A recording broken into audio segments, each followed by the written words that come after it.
Jadi kalau antum mengaku umatnya Nabi Muhammad SAW, maka antum harus memiliki ciri yang disebutkan di ayat ini. Apa itu? Perhatikan. Walladzina ma'ahu.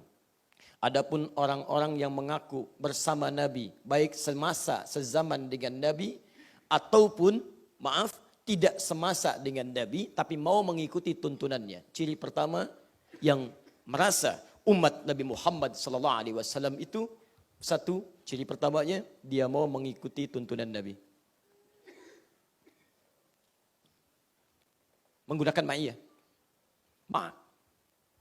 Jadi kalau antum, mohon izin, mengaku sebagai umat Nabi Muhammad SAW, tapi tidak mau mengikuti tuntunannya, maka ada yang salah dalam pengakuan keislaman kita, dalam pengakuan kenabian Muhammad SAW. Awas, nanti poin-poin ini akan disandingkan dengan ibadah. Kalau kita terapkan dalam hal ibadah, antum sholat. Tapi cara sholatnya tidak mengikuti tuntunan Nabi SAW, maka ada yang salah dalam pengakuan antum terhadap kenabian Nabi Muhammad SAW. Bahasa paling tegas ya, antum sedang tidak diaku umat Nabi SAW. Jelas ya? Baik, teruskan. Walladzina ma'ahu, ciri orang yang bersama Nabi itu, kalau mengaku umat Nabi SAW, mengaku mengikuti tuntunan Nabi, maka ciri keduanya, lihat. Asyidda'u 'alal kuffar, tegas terhadap segala hal yang menyimpang. Tegas pada penyimpangan.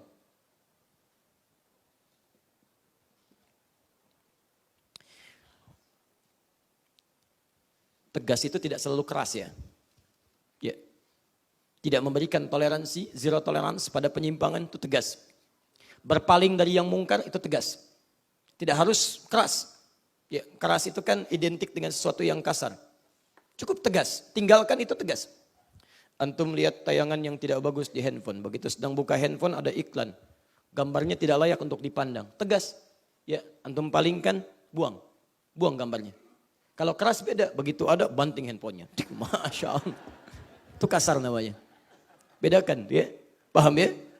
Orang yang mengikuti tuntunan Nabi Muhammad SAW itu, maka dia tegas pada segala hal yang menyimpang. Kita nggak usah berpikir jauh-jauh. Saya ingin tanya kepada antum, mohon maaf ya. Mohon maaf sebesar-besarnya kalau kalimat ini kurang menyenangkan. Berapa kali antum tegas menindak segala hal yang menyimpang dalam pandangan mata kita? Bahasa paling singkatnya, berapa kali kita dalam sehari melihat maksiat dengan mata kita? Coba lihat apa yang kita lihat di handphone kita. Majalah yang dibaca, acara yang ada di TV. Jangan-jangan sampai hari ini masih senang dengan gosip. Jangan-jangan sampai hari ini masih melihat tayangan-tayangan yang tidak elok untuk dipandang. Seharusnya kalau antum mengaku umat Nabi Muhammad, jauhi semua itu. Kadang-kadang antum ingin jadi orang baik, tapi perangkat kehidupan antum di rumah tidak mendukung antum baik. Katanya ingin soleh, katanya ingin solehah. Tapi membuka channel di televisi yang membuat antum keluar dari kesolehan itu untuk apa? Menghadirkan hal-hal yang tidak baik ke rumah. Ya antum keluar dari nilai kesolehan itu. Coba lihat berapa kali lisan kita berbuat maksiat. Sampai ke ujung kaki. Demi Allah saya katakan, kalau antum ingin menjadi orang baik, caranya gampang. Tinggalkan segala hal yang tidak baik. Maka antum akan kembali pada kebaikan-kebaikan. Ciri umat Nabi Muhammad itu, ciri yang pertama kata Al-Quran, tegas pada segala hal yang menyimpang. Bahasa paling singkatnya, ciri umat Nabi itu pasti baik perilakunya. Ya, tuh tandanya. Salah.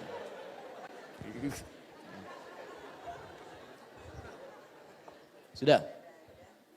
Baik, teruskan. 2. Ruhama'u bainahum. Ruhama bainahum. Kita belum masuk sujud, sabar ya. Sayang dengan sesama. Muslim. Ruhama'u bainahum. Amat menyayangi antar sesama. Masya Allah, kalimat sayangnya menggunakan kata ruhama. Dari kata rahmah. Rahmah itu kalau dinisbatkan kepada manusia, itu bentuk kasih yang rela memberikan segala yang terbaik, sekalipun dalam memberi itu kadang mesti kita menderita. Misal, ini ada minuman, Anda sedang haus luar biasa. Tiba-tiba datang teman Anda, haus, sama-sama haus. Anda sangat haus, dia pun sangat haus. Minumannya cuma 1 gelas. Saya tanya pada ibu, begitu dia datang, dia muslim, ibu muslim. Pertanyaan saya, apakah ibu berikan air ini sepenuh gelasnya atau ibu bagi dua? Atau saya ganti pilihannya.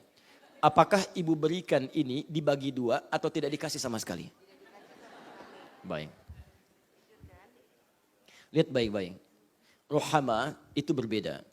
Rohama memberikan perhatian yang luar biasa. Sekalipun dengan perhatian itu kadang-kadang ada sedikit rasa yang kita tahan. Ada berat yang kita rasakan. Dan kadang-kadang ada penderitaan yang harus kita dapati. Bukan penderitaannya yang penting, tapi kenikmatan dari penderitaan itu menghadirkan pahala yang memberikan ketenangan dalam jiwa. Contoh, saya beri gambaran. Kata rahmah, kalau sudah menempat, itu disebut dengan rahim. Perempuan itu punya rahim, laki-laki tidak. Kenapa tempatnya disebut dengan rahim? Karena di dalamnya ada sosok yang sangat diberikan perhatian. Sayang luar biasa. Sekalipun pemberian sayang itu rela menjadikan yang memiliki rahim menderita kadang-kadang untuk bisa memberikan perhatiannya. Mau miring kanan berat, miring kiri susah. Mau terlentang sakit juga diderita. Tapi nikmat saja nggak ada masalah. Yang penting yang di dalamnya merasakan ketenangan. Nikmat. Ya, begitu keluar, terlahir, hadir dalam pelukannya, Masya Allah, terasa hilang semuanya itu. Ada kebaikan-kebaikan mulia tampil di hadapannya. Karena itulah kenapa disebut dengan rahim. Sebagian ulama yang sangat peka mengatakan kenapa bayi menangis ketika dilahirkan. Kata mereka salah satu hikmahnya karena mereka khawatir takut tidak mendapati lagi kasih sayang yang ada dalam rahim ibundanya. Tuh. Lihat teman-teman sekalian. Rahmah, rahim, rohama bentuk jamaknya. Perhatikan, dulu jahiliyahnya luar biasa. Ketika turun Al-Quran, diterangkan oleh Nabi Muhammad SAW, diajarkan lewat sunnahnya, tiba-tiba berubah perilaku. Yang kasar jadi lembut, yang mencela jadi mencintai, yang memukul jadi merangkul, yang hebat, yang rakus menjadi dermawan yang tak terlukiskan. Datang orang haus diberikan minum seminum-minumnya. Datang orang lapar sisa makanan yang cukup untuk satu keluarga, untuk satu orang diberikan untuk orang itu. Lapar diterima oleh orang punya makanan. Haus diterima oleh orang punya minuman. Kehilangan harta rela dibagi dua dengan harta-hartanya. Luar biasa. Sampai diabadikan di Quran surah 59 ayat 9 sampai dengan 10. Wa yu'thiruna ala anfusihim walau kana bihim khasasah. Ada orang-orang yang sifat rohamanya luar biasa sampai rela berbagi dengan temannya sekalipun dirinya malah bahagia menahan apa yang belum bisa dia rasakan. Jadi ada orang kalau haus bahagia bu. Aneh. Dia punya minuman, dia haus, datang orang lain. Dia itu lebih bahagia memberikan pada orang dibanding minum sendiri. Coba lihat. Jadi ada orang yang bahagia ketika orang lain bisa menikmati apa yang ia miliki. Dia sendiri tidak mendapatinya. Wah, level itu susah bu. Datang orang haus, haus ya. Masya Allah. Tuh. Itu bukan rohama namanya. Kita kehilangan ini. Kita kehilangan ini. Perhatikan turunan hadisnya. Al-mu'minu lil-mu'mini kalbunyani yashuddu ba'duhu ba'da. Saking rohamanya mukmin satu dengan yang lainnya bagikan satu bangunan yang saling menguatkan. Ya, malah maaf. Bagaikan satu tubuh kal jasadil wahid. Idza istaka minhu udhun, kalau satu sakit yang lain merasakan. Ini dicubit, ini terasa. Pertanyaan saya, maaf ya. Kalau ada sebagian ikhwah kita yang memiliki persoalan, apakah kita punya rasa yang sama? Demi Allah saya katakan, saya beberapa hari sering menangis. Kita kehilangan ini. Kok bisa tetangga Anda kebanjiran, Anda yang foto-foto? Ceklik, banjir. Apa yang tidak menggerakkan hati Anda untuk menolong dia? Kok bisa ada orang kejang-kejang kesetrum, Anda malah sibuk merekam? Kejadian petugas PLN kesetrum, Masya Allah. Anda kenapa nggak bantu dia? Mungkin dengan pergerakan Anda yang cepat bisa cepat menolong orang yang dimaksudkan. Ada orang yang nekat mengakhiri hidupnya, ingin bunuh diri, ingin lompat dari ketinggian, malah sibuk video dari bawah. Terjadi live siaran langsung, ada orang mau bunuh diri. La haula wala quwata illa billah. Anda ini kenapa sih? Yang paling aneh, pada sesama muslim itu saling menyerang. Berselisih, saling serang satu dengan yang lainnya. Pada yang tidak seiman, kok pada baik? Bukan berarti nggak boleh baik. Pada yang tidak seiman, kita baik. Pada yang seiman seharusnya lebih baik. Coba silahkan cek berapa banyak orang saling berselisih di media sosial. Saling hina itu, saling celah ini, saling celah itu. Demi Allah saya katakan, saat Anda sedang mencela saudara Anda sedang keluar dari umatnya Muhammad SAW. Sedang keluar. Karena kalimatnya menggunakan ma'iyah. Ma'ahu, nih ma'ahu tuh. Saking pentingnya dihapus. Ya. Lihat. Semoga Allah ampuni dosa orang menghapus.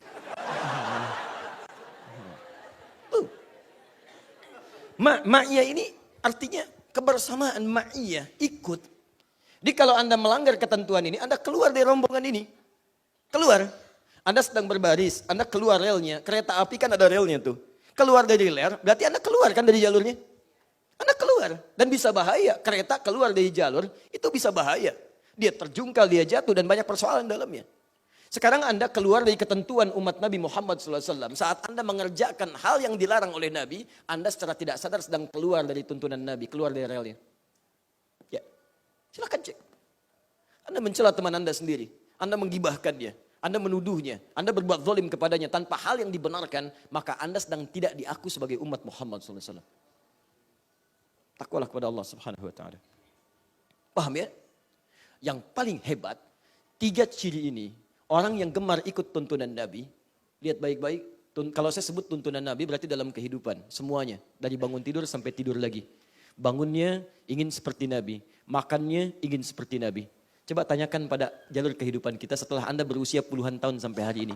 Pernah nggak terfikir bahwa hidup kita itu ingin disesuaikan dengan kehidupan Nabi? Pernah nggak terfikir bagaimana bangun tidurnya Nabi? Cara makannya Nabi? Cara minumnya Nabi? Cara jalannya Nabi? Bagaimana Nabi berumah tangga? Bagaimana Nabi bekerja dan sebagainya? Kalau Anda sudah punya pemikiran seperti itu, maka Allah sedang mengantarkan Anda pada tingkat kebaikan tertinggi. Tapi pertanyaan saya, dari puluhan tahun Anda hidup, pernah nggak terfikir hal yang demikian? Kalau kepikiran saja tidak, maka kita harus merubah tingkat kehidupan kita pada yang lebih baik. Sekarang perhatikan baik-baik. Lihat baik-baik kalimatnya. Nah, ciri-ciri ini, 3 hal ini, salah satunya bisa kita latih bagaimana menghadirkan senang pada tuntunan Nabi, muncul sikap yang baik untuk menepis segala kemungkaran, dan kita konsisten mengikuti segala kebaikan yang dicontohkan oleh Nabi, salah satunya bisa dilatih lewat bagian dalam ibadah sholat. Perhatikan kalimatnya, tarahum.